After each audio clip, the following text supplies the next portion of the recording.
Hello mga kaalamat, magandang araw sa inyong lahat. So, nandito tayo sa Paradip, India, no? Naglo-loading kami ng coal. So, ayan siya mga kaalamat. Uling yan siya na pinong-pino. So, ganyan mag-loading. So, napakadumi, no? Kung makikita nyo, yan yung kargada namin na nasa bodega. So, ayan siya. Umusok-usok mga kalamat. So, napaka-alikabok niyan. So, dadalhin namin to sa isang perto din dito sa India. So, didiskarga namin to. At di pa alam kung saan ang susunod. So, ganyan kadumi mga kalamat.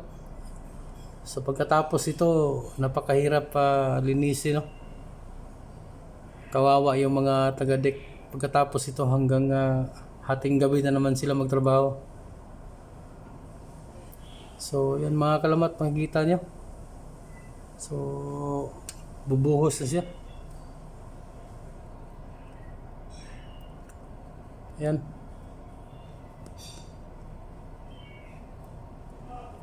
So, yan yung kargada mga kalamat, no, sa ilalim. Yan, zoom natin. Yan, yun siya yung uling. So, yan siya, no? So, yan yung loading arm. Yan. Yan siya.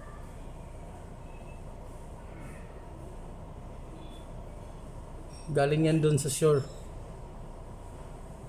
So, napaka-alikabok, napakadumi mga kalamat, napaka-itim. So, yan yung lilinisan ng mga taga-deck, taga-kuberta, 7 bodega. So, yan siya, no? Mahirap ito mga kalamat pag rains ang kargada sa next loading port. So, yun lang mga kalamat. Maraming salamat. Please subscribe, like, and share para lagi kayong updated pag meron tayong mga bagong videos. So, that's all for today. Thank you very much. God bless and see you next time.